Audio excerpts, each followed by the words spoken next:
Hands up. So ఈ subject తీసుకోవడానికి మీకు ఇన్స్పిరేషన్ ఏంటి? ఈ సబ్జెక్టు తీసుకోవడానికి ఇన్స్పిరేషను యాక్చువల్లీ ఈ మధ్యకాలంలో గత 3-4 సంవత్సరాల నుంచి జరుగుతున్న యుద్ధాలు అన్నగారు. ఈ యుద్ధాలన్నీ చూస్తున్నప్పుడు మీకు పాలస్తీనా వారి దగ్గర నుంచి కూడా ఒక చిన్న థాట్ రేజ్ అయిందనమాట. ఏంటంటే జనరల్గా ఈ యుద్ధాలు అనేవి జరుగుతున్నాయి కదా, ఎవరో అహంకారానికి అమాయకమైన ప్రజలు బలైపోతున్నారు కదా. చూడండి, అధికారానికి అతనికి ఒక అధికారం వచ్చింది, చక్కగా సద్వినియోగం చేసుకోవాలి.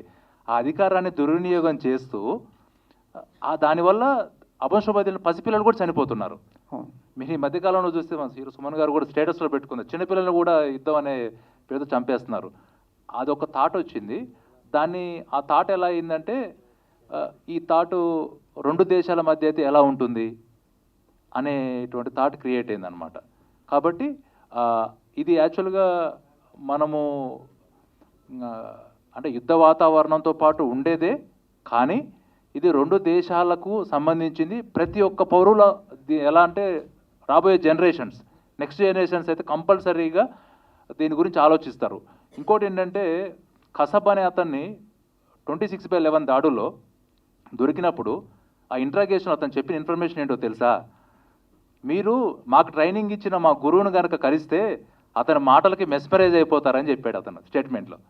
అందరూ వినుంటారు ఇది కదా. అంటే మన ఫైట్ ది ఇండియన్ బోర్డర్ అనేటువంటి సినిమా చేసే ఫైట్ దేని మీదో తెలుసా? ఆ గురువు మీద. ఎవరైతే ఆ యొక్క ఉగ్రవాదులను తయారు చేస్తున్నటువంటి వాళ్ళు ఎవరైతే ఉన్నారో ఈ సినిమా వాళ్ళకి చూపించాలండి. అందుకే ఉర్దూలో కూడా మేము డబ్బింగ్ చేస్తున్నాము. ఈ సినిమాని పాకిస్తాన్ కూడా పంపించాలనేటువంటి ఉద్దేశంతో మేము ఉర్దూలో కూడా డబ్బింగ్ చేస్తున్నాం. ఎందుకంటే ఎవరైతే దీన్ని తయారు చేస్తున్నారో చూడండి, యువత అనేవాళ్ళే ఏ దేశానికైనా కూడా భవిష్యత్ తరాలకి యువత అనేది ప్రాధాన్యమైంది. అలాంటి యువతను పేదరికాన్నో మతాన్నో అడ్డం పెట్టుకుని తప్పు దోవలో పట్టించేటువంటి విధంగా తీసుకెళ్తున్నారు. ఆ తీసుకెళ్లేటువంటి వ్యక్తి ఎవరైతే ఉన్నారో ఆ వ్యక్తి మీదే ద ఇండియన్ బోర్డర్ అనేది ఫైట్ చేస్తుంది. థ్యాంక్ యూ అన్నగారు. Thank you. భాషా గారు. సార్ నమస్తే సార్. చెప్పండి సార్. ఇందాక మీరు స్పీచ్ ఇస్తూ కథాంశం గురించి, ఆర్టిస్టుల గురించి, మీ నేపథ్యాన్ని గురించి, ఒక మంచి సినిమా చేయాలి, డెబ్యూట్ మీ అవకాశం రావడం అనేది అదృష్టంగా ఫీల్ అవుతున్నారా, లేకపోతే ఏదో ఒక సినిమా చేసేయాలి నేనని చెప్పి చేశారా సినిమా? లేదు సార్, ఇది అదృష్టంగా కన్నా ఇది నేను బాధ్యతగా ఫీల్ అవుతున్నాను సార్. యాజ్ ఏ సిటిజన్గా సినిమా అనేది బేసిక్గా కంప్లీట్గా ఇప్పుడున్నటువంటి దీంట్లో ఒక ఎంటర్టైన్మెంట్ గురించి ఎక్కువ మనం యూజ్ చేస్తున్నాం సినిమా అనే మాధ్యమాన్ని సార్. మనం కొంచెం బ్యాక్ వెళ్ళామనుకోండి సార్, మన పూర్వీకులు కానీ ఎంతోమంది కూడా ఏదైనా కానీ మన ఒక జ్ఞానాన్ని పంచాలనుకుంటే వాళ్ళు ఏంటంటే ఒక పుస్తక రూపంలోనూ మనకు అందించేవాళ్ళు. అలా ఉన్నటువంటి పుస్తకాలు ఇప్పుడు కూడా మన జ్ఞానం అనేది ఫార్వర్డ్ అవుతూ వస్తుంది. సో సినిమా అనే మాధ్యమం అప్పుడు లేదు సార్. సో ఇప్పుడు ఉంది. సో ఇప్పుడు ఈ సినిమా ద్వారా కూడా మేము చెప్తుంది ఏంటంటే సార్, ఇది ఒక విజువల్ బుక్ సార్ ఇది. సో ఇలాంటి నాకు ఈ సినిమా మాధ్యమం, అందులోనే నేను డైరెక్షన్ ఫీల్డ్లో ఉన్నప్పుడు నేను కూడా చిన్నప్పటి నుంచి ఒక సందేశాత్మక ఫిల్మ్స్ చూడటం వల్ల నేను కూడా సినిమాని నా వల్ల వచ్చే ప్రతి ఫిల్మ్ ఏదైనా కూడా ఈ సొసైటీకి మంచి చేయకపోయినా పర్వాలేదు, నా వల్ల బ్యాడ్ జరగకూడదు అనేటువంటి ఒక ఫిలాసఫీని పెట్టుకొని ఇక్కడికి వచ్చాను సార్. అలాంటి టైంలో నేను ఏదో ఒక లవ్ స్టోరీ తీద్దాం అనుకున్న టైంలో కిరణ్ సార్ ద్వారా ఇలాంటి లైన్ నాకు వచ్చినప్పుడు నేను చాలా దీన్ని అదృష్టం కన్నా కూడా చాలా రెస్పాన్సిబుల్గా ఫీల్ అయ్యాను సార్. సో అదేవిధంగా త్రూ అవుట్ జర్నీ చేసేసి ఈ ఫిల్మ్ని నేను కంప్లీట్ చేయడం జరిగింది. సో ఎన్ని లాంగ్వేజ్ రిలీజ్ చేస్తున్నారు సార్? రైట్ నో మేము తెలుగు అండ్ హిందీలో ప్లాన్ చేస్తున్నాం సార్ థియేటికల్గా. సో ఓటీటీలో మీకు అదర్ లాంగ్వేజెస్ కూడా ఉంటాయి సార్. సో ఇటువంటి సినిమాలు బాధ్యతగా ఒక పౌరుడిగా, భారతీయ పౌరుడిగా మీరందరూ చేయడం సంతోషిస్తూ గవర్నమెంట్ ఏమైనా సపోర్ట్ తీసుకుంటున్నారా? మొత్తంగా ఫైన్ అది టికెట్ విషయంలో కానీ బెనిఫిట్స్ కొన్ని ఉన్నాయి సార్, అవి తీసుకుంటున్నారా? తీసుకునే ఆలోచన ఉందా మీకు? సార్ డెఫినెట్గా సార్. అంటే మేము ఫస్ట్ ఆఫ్ ఆల్ ఏంటంటే దీన్ని ఎప్పుడు కూడా కమర్షియల్ జోన్లో ఎప్పుడు కూడా కిరణ్ గారు కూడా చూడలేదు సార్. మెయిన్ ఏంటంటే మేము అనుకున్నటువంటి థీమును ప్రజల్లోకి చేరాలి.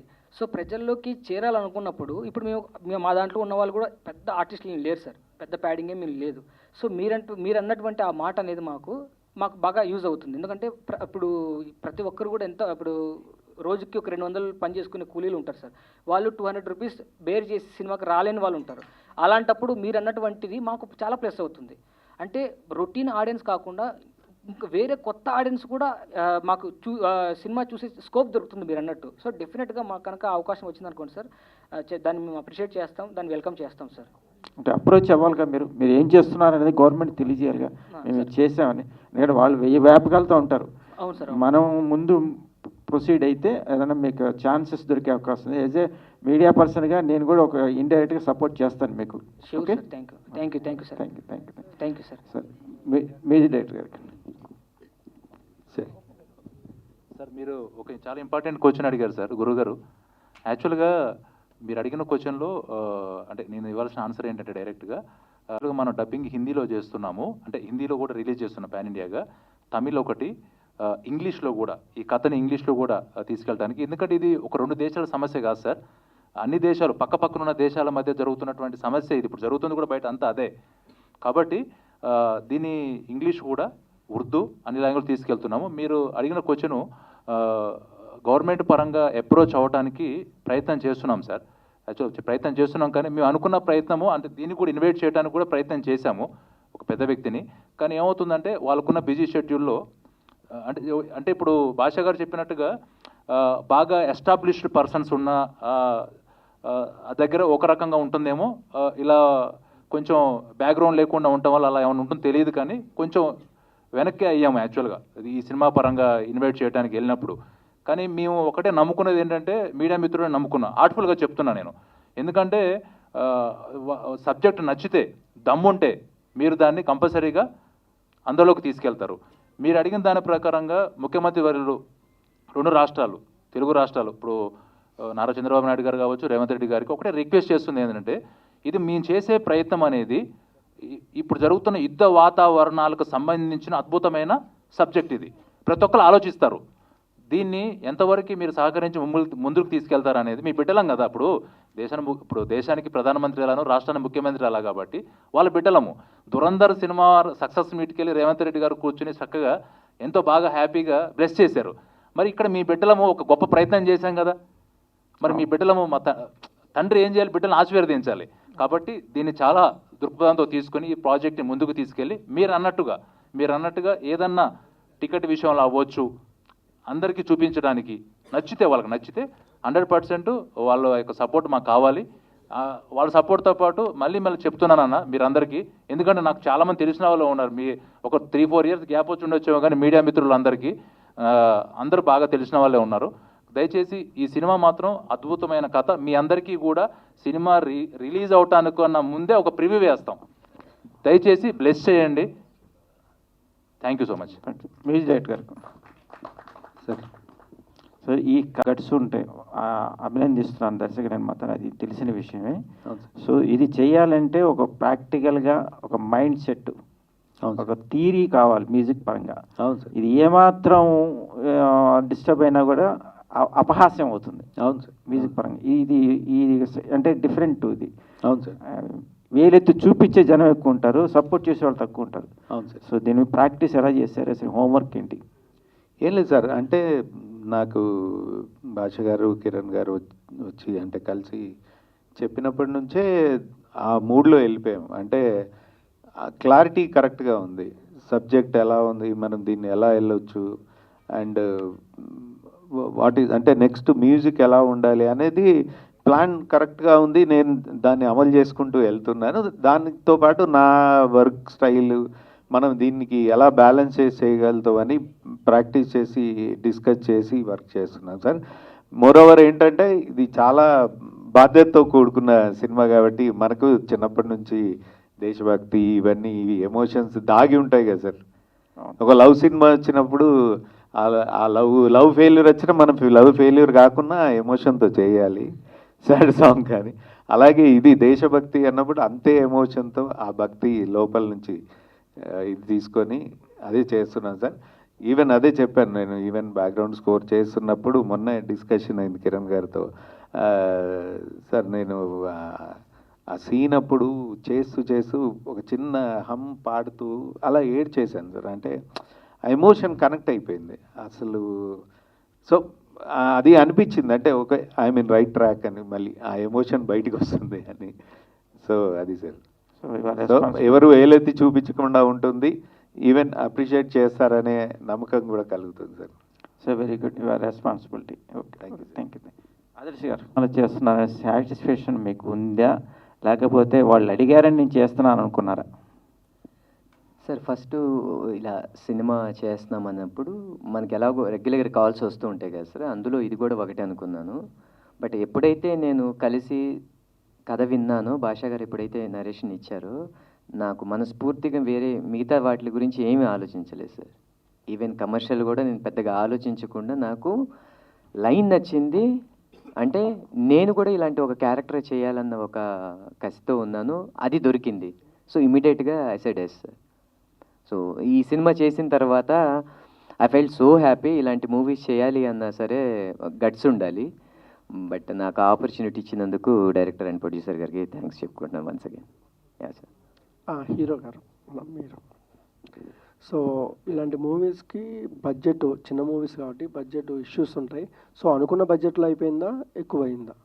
లేదు భయ్య, యాక్చువల్గా ఇక్కడ మాకు అంటే మీకు ఓపెన్గా చెప్పాలంటే వేరే మూవీస్ అయితే జనరల్గా లొకేషన్స్ పరంగా అవ్వచ్చు, కాస్ట్యూమ్స్ పరంగా అవ్వచ్చు, కంటిన్యూటీ పరంగా కొంచెం ఈజీగా ఉండేదేమో. ఒక రకంగా చెప్పాలంటే ఒక చిన్న ఉదాహరణ చెప్తున్నాను. ఆదిత్య మీనన్ గారు దీంట్లో ఆల్మోస్ట్ మేజర్ రోల్ చేశారు. చేసినప్పుడు అంటే మేము ప్రతిదీ చూసుకున్నాం. మళ్ళీ రేపు పొద్దున ఎవరు సార్ చెప్పినట్టుగా ఎవరు క్వశ్చన్ చేయకూడదు, ఏదైతే చూపించకూడదని ఈ స్టార్స్ దగ్గర కావచ్చు అందరిని ఆర్మీ వాళ్ళని ఎంక్వైరీ చేసి తీసుకున్నాం. ఇవి కొనాలి అంటే మనకి ఆ సింబల్స్ కొనాలంటేనేమో మనకి ఇక్కడ ఎక్కడ కూడా అవైలబిలిటీ దొరకట్లేదు. అందుకని మళ్ళీ ఆర్మీ స్టోర్స్కి వెళ్ళి కంటిన్యూటీ కోసము రియల్గా సంబంధించిన అన్నీ తీసుకోవాల్సి వచ్చింది. అని మీరు అడిగారు కాబట్టి చెప్తున్నా, యాజ్ ప్రొడక్షన్ పరంగా అడిగారు కాబట్టి. అందుకని కొంచెం టఫ్గానే ఉంది. కానీ మనం ఏం చేసామంటే ఎక్కడ కాంప్రమైజ్ అవ్వలేదు. ఎందుకంటే మనం చెప్పాలనుకున్నది ఎవరు ఏలైతే చూపించకూడదు, మనం చెప్పాలనుకున్న అందరికీ రీచ్ అవ్వాలి. ఇంకోటి ఏంటంటే లొకేషన్స్ మెయిన్. లొకేషన్స్ మేము బోర్డర్ సెటప్ వేసాం, ఇండియా పాకిస్తాన్ది బోర్డర్ సెటప్ వేసాం. అది మనం అనుకున్నట్టుగా హిల్ స్టేషన్ కావాలి బ్యాక్గ్రౌండ్లో మన కథకి. అందుకని ఒక హిల్ స్టేషన్ ఎతకడానికి తెలంగాణ మొత్తం తిరిగాం. చివరికి అది మంచి ఎండాకాలం. ఎక్కడైతే విపరీతమైన ఎండ ఉంటుందో, ఎక్కడైతే వేడి ఎక్కువ ఎక్కడైతే ఉంటుందో 45 అబవ్ ఉంటుందో అక్కడే చేయాల్సి వచ్చింది. కాకపోతే ఆ నేచర్ గురూజీ, సర్వానంద గురూజీ బ్లెస్సింగ్స్ తోటి చక్కగా ఏ ఆటంకాలు లేకుండా చక్కగా ముందుకు వెళ్ళిపోయింది, హ్యాపీగా ముందుకు. నైస్. అండ్ డైరెక్టర్ గారికి సార్, సుకుమార్ రైటింగ్స్లో మీ స్టోరీ ఒకటి లాక్ అయిందని చెప్పారు కదా, అవును సార్. సో ఎప్పుడు ఉంటుంది? లేదు సార్, ప్రజెంట్ అది నేను నెరేషన్ ఇచ్చానండి వాళ్ళకి. సో స్క్రిప్ట్ లాక్ అయ్యింది. నాకన్నా ఒక 3 ప్రాజెక్ట్స్ ఆల్రెడీ ఉన్నాయి. సో దానివల్ల ఏంటంటే నేను వెయిటింగ్ పీరియడ్లో ఉన్నప్పుడు నేను కిరణ్ గారిని కలవటము, ఇది చేయడం జరిగింది. సో అది లైనప్లో ఉందండి. సో ఇంకా డిస్కషన్ జరుగుతున్నాయి. సో అది కిరణ్ గారు ఇక్కడండి స్ట్రైట్. నమస్తే. బాగుందండి, టీజర్ చాలా బాగుందండి. అయితే ఇందులో మెయిన్గా టైటిల్ ది ఇండియన్ బార్డర్ని పెట్టారు. అయితే రీసెంట్గా జరుగుతున్న మ్యాప్ వార్ ఇష్యూస్ ఏమన్నా టచ్ చేశారా ఈ మూవీలో? రీసెంట్ వార్సే కాకుండా గతంలో జరిగిన యుద్ధాలన్నిటి గురించి వస్తుంది పై దీంట్లో. గతంలో జరిగినటువంటి యుద్ధాల గురించి వస్తుంది, గతంలో జరిగినటువంటి ఉగ్రవాదుల దాడుల గురించి వస్తుంది. ఆ ఉగ్రవాదుల దాడులకి వాళ్ళు ఒక లక్ష్యాన్ని పెట్టుకున్నారు, ఒక పదం వాడతారు ఉగ్రవాదులు, పవిత్ర యుద్ధం అనే పదం వాడతారు. దానికి ఆ పవిత్ర యుద్ధం అనే పదానికి అమాయకులు బలైపోతున్నారు. చివరికి చిన్నపిల్లల్ని కూడా చంపేస్తున్నారు. నాయన మీరు అర్థం చేసుకోండి, వాళ్ళేం చేశారు అపశుభ్రమైన పసిపిల్లలు అనేది కూడా కన్వే అవుతుందన్నమాట. అంటే అన్ని వార్స్ గురించి దీంట్లో కంపల్సరీగా తెలుస్తుంది, కంపల్సరీ ప్రతిదీ కూడా టచ్ చేస్తాము.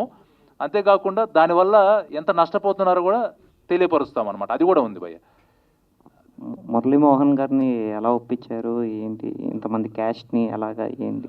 మురళీమోహన్ గారు దీంట్లో ఒక మహమ్మద్ జాఫర్ అనేటువంటి రిటైర్డ్ ఆర్మీ ఆఫీసర్ రోల్ చేశారు భయ్య. అద్భుతమైన రోల్ అది. అది మురళీమోహన్ గారు కథ చెప్పగానే అంటే నేను మురళీమోహన్ గారిలో అంటే నేను ఆయనకు 80+ ఉంటాయి కానీ ఒక చిన్న పిల్లవాడిని చూశాను నేను.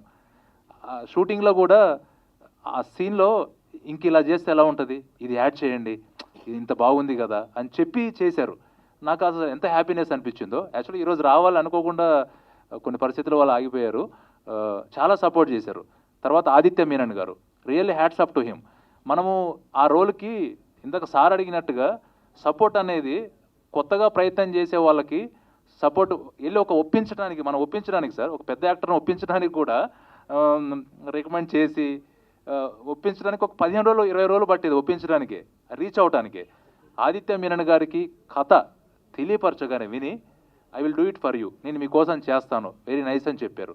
అలానే సింధు తులాని గారు కూడా చేశారు. ఆవిడ తిరిగి బాంబే వెళ్ళేటప్పుడు I'm very happy to work with you, చాలా బాగుంది, మంచి సినిమాలో నాకు మంచి రోల్ ఇచ్చారు అంటే ఆపరేషన్ సింధూర్ చేశారు కదా సార్. అందుకని మనం ఏం చేసామంటే ఒక స్త్రీమూర్తికి మేల్ కల్నల్, భారతదేశానికి సంబంధించిన మేజర్ అధికారిగా ఆవిడనే చూపించామన్నమాట. Thank you sir. ఆదర్శ్ గారు సార్, మీకు సీరియల్లో కూడా చాలామంది లేడీస్ ఓటీటీ వైపు ఎక్కువ అవకాశాలు రావట్లేదా ఏంటి? అటువైపు మీరు ఫోకస్ చేయట్లేదా ఏంటి? లేదు సార్, నేను గీత సాక్షి కానీ ఒక మూవీ చేశాను, అది ఇప్పుడు ఈటీవీ విన్లో స్ట్రీమింగ్ అవుతుంది. అవి కాకుండా ఒకటి హాట్స్టార్కి కూడా ఒకటి చేస్తున్నాను సార్, వెబ్ సిరీస్ ఒకటి చేస్తున్నాను. అది కాకుండా ఒక 2 మూవీస్ అంటే వర్క్ జరుగుతుంది sir. At the same way ఒక సీరియల్ కూడా చేస్తున్నాను. సో లేదు సార్, నేను అంటే సీరియల్కే పరిమితం అలా ఏం లేదు, రావట్లేదని కాదు. వస్తే ఒక మంచి ఇలాంటి సినిమా చాలా రోజుల తర్వాత ఒక సినిమా చేయాలనుకున్నాను సార్. సో ఇలాంటిది, సో అందుకోసం ఒక మంచి ఆపర్చునిటీతో ముందుకు రావాలి, మంచి క్యారెక్టర్తో ముందుకు రావాలని వెయిట్ చేస్తూ ఉన్నాను అంతే. ఎందుకని ఇలాగ విలన్ షేడ్ ఉన్న క్యారెక్టర్ని ఎంచుకోవాలనుకున్నారు ఏంటి? సారీ అంటే ప్రొటాగనిస్ట్ క్యారెక్టర్స్ ఎందుకు అలాగా చేద్దాం అనుకుంటున్నారు మీరు? దీంట్లో నెగిటివ్ ఏం కాదు సార్. అది మీరు పాకిస్తాన్ సైడ్ అన్న ఓకే, అంటే మనం ఎప్పుడు పాకిస్తాన్ అనగానే నెగిటివ్గానే ఆలోచిస్తాము, బట్ ఈ సినిమా ఆ పాయింట్ ఆఫ్ వ్యూ మార్చేస్తుంది ఆడియన్స్ని. అసలు అలా ఉండదు సార్, ఇది ఒక ఫ్రెండ్షిప్ మీద వెళ్ళే ఇది తప్ప నెగిటివ్ విలను పాకిస్తాన్ అనగానే మనం అలాగ ఉండదు సార్. ఇది నేను చెప్తున్నాను కదా, నేను ప్రామిస్ చేసి చెప్తున్నాను, డెఫినెట్గా ఈ సినిమా అందరికీ నచ్చుతుంది. ఇప్పుడున్న యంగ్స్టర్స్ అందరూ చూడాలి, చూస్తే ఇండియా పాకిస్తాన్ అనేది అసలు ఏంటి అనేది తెలుస్తుంది. ఒక మంచి ఫ్రెండ్షిప్ మీద ఒక ఎమోషనల్ ఉంది, సాంగ్ ఉంది, మంచి మంచి సీన్స్ ఉన్నాయి, డెఫినెట్గా మీ అందరికీ నచ్చుతుంది బ్రో. దీంట్లో నెగిటివ్ అలా ఏం లేదు, పాకిస్తాన్ అనగానే నెగిటివ్ చూపించేసి అలా లేదు బ్రో. జనరల్గా ఆర్మీ అంటే మంచి డిసిప్లిన్కి కేర్ ఆఫ్ అడ్రస్. అయితే మీరు ఈ షూట్లో పాల్గొన్నాక మీకు అలవర్చుకున్న మంచి డిసిప్లిన్ ఏమైనా ఉన్నాయా? అంటే ఆల్మోస్ట్ షూట్ అంటే ఆర్మీ గెటప్ షూట్ అంటే ఖచ్చితంగా చాలా డిసిప్లిన్గా ఉండి చేయాల్సినవి చాలా ఉంటాయి. అలాగే ఏదైనా మీరు అలవర్చుకున్న అలవాట్లు ఏమైనా ఉన్నాయి after the shoot of this Indian కూడా మా డైరెక్టర్ ప్రొడ్యూసర్ గారు చెప్తేనే బెటర్. నా వర్క్ అయితే నేను సిన్సియర్గా ఎప్పుడైతే టైం చెప్పారో ఆ టైంకి వెళ్ళేసి నా వర్క్ నేను స్క్రిప్ట్ అది ప్రిపేర్ అయ్యి దానికి వెళ్ళాను. నీ ప్లస్సా మైనస్ అనేది మా ప్రొడ్యూసర్ డైరెక్టర్ గారు చెప్పాలి. యాక్చువల్గా మూవీలో పోయే మీరు అద్భుతమైన క్వశ్చన్ అడిగారు. యాక్చువల్లీ చాలా ఇంపార్టెంట్ క్వశ్చన్. అందరు గుండెల్ని పిండేస్తాడు మనోడు. ఆదర్శ్ గారు అందరి హృదయాలలో చిరస్థాయిగా నిలిచిపోతాడు. మీరు అన్నారు కదా సీరియల్స్లో మంచి హీరోగా చేస్తున్నారని. ఆల్మోస్ట్ సెకండ్ హాఫ్లో అనుకుంటా మేబీ ఇంకా సినిమా ఇంకా అయిపోతుంది అనే టయానికి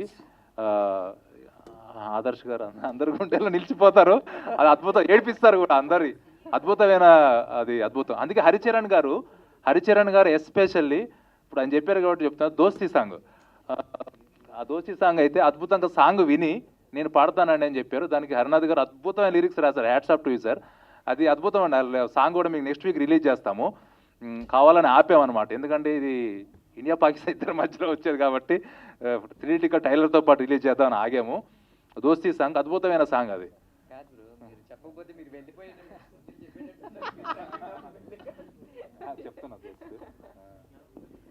సార్ డిసిప్లిన్ గురించి అడిగారు కదండి. సో ఆయన ఏ రోజు కూడా ఆయన వల్ల ఇబ్బంది పడినట్టు ఎప్పుడు కూడా మాకు లేదు. టైంకి వచ్చేవారు, వెరీ కోఆపరేట్ చేసేవారు. ఆయన 100% ఇచ్చారండి ఆయన వైపు నుంచి, నో డౌట్ అసలు. Thank you. కిరణ్ గారు, టైటిల్ చాలా బాగుందండి. ద ఇండియన్ బోర్డర్ చాలా పెద్ద బ్లాక్ బస్టర్, అది చాలా దేశభక్తి ఫిలిం. సో అటువంటి టైటిల్ పెట్టడం చాలా గుడ్ కట్స్ ఉండాలి. ఆ టైటిల్ ఎందుకు తీసుకున్నారు?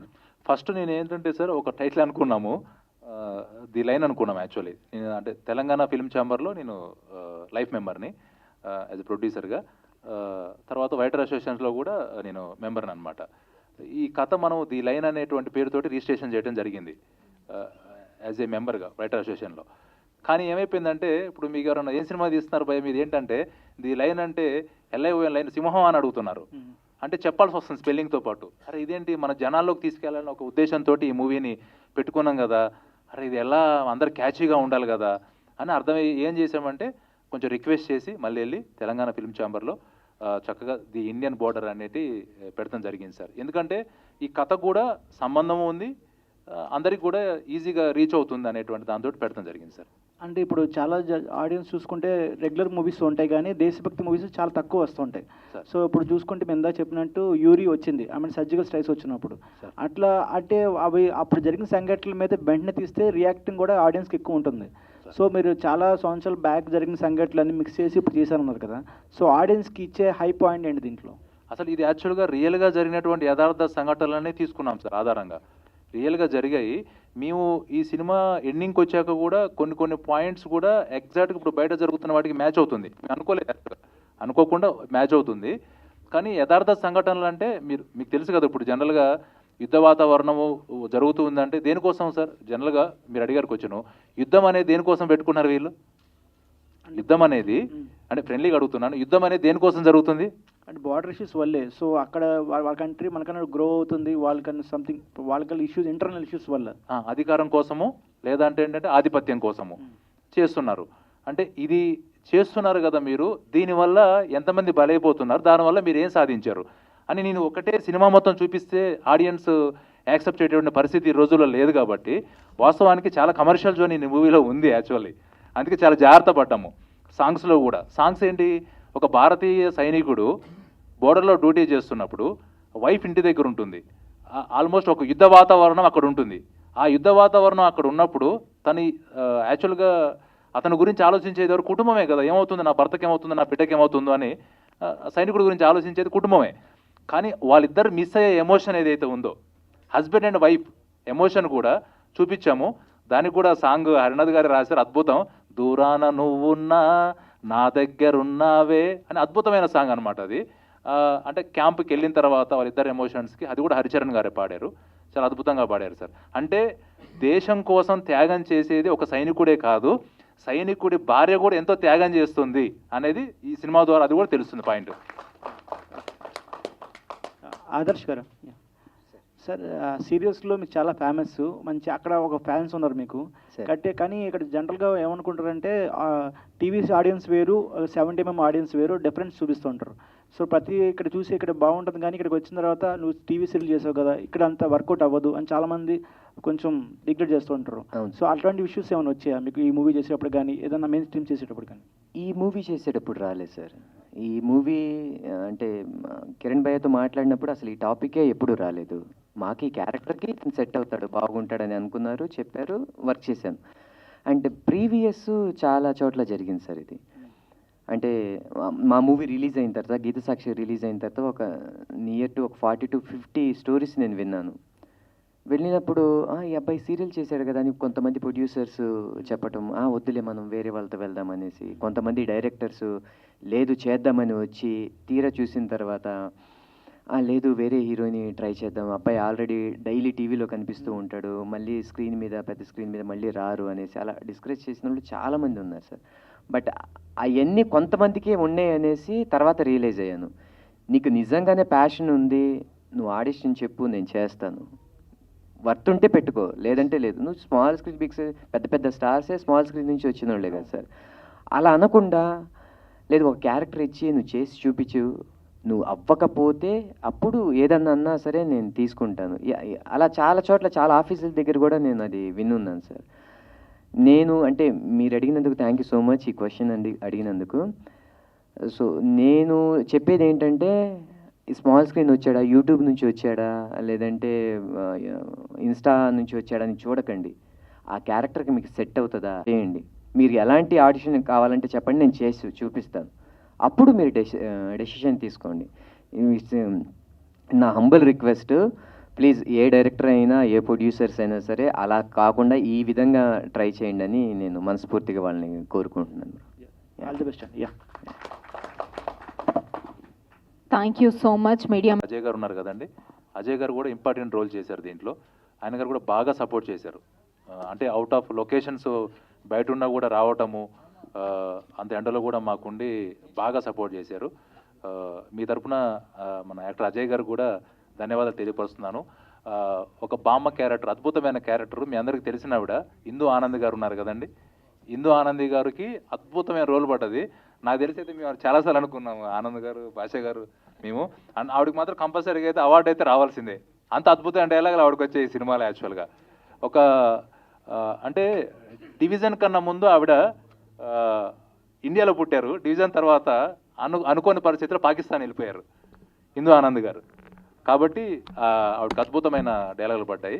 ఆవిడ కూడా మీ తరపున ధన్యవాదాలు తెలియపరుస్తున్నాను.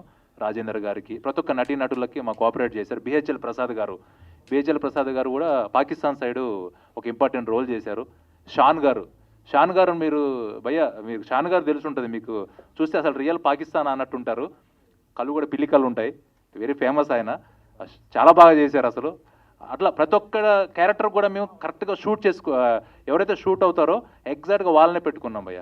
కాబట్టి మీడియా మిత్రులకు మరొకసారి నేను చెప్తున్నాను, మీ తమ్ముళ్ళ మేము యాక్చువల్గా కొంచెం ఇది మంచి సబ్జెక్టు, దయచేసి దీన్ని బయటికి తీసుకెళ్ళండి. మీ అందరికీ ప్రేమతో పిలిచి ఒకసారి ప్రివ్యూ కూడా వేస్తాం మూవీ బిఫోర్ రెడీ అయ్యాక. ఆల్మోస్ట్ ఒక 15-20 డేస్లో రెడీ అవుతుంది మూవీ.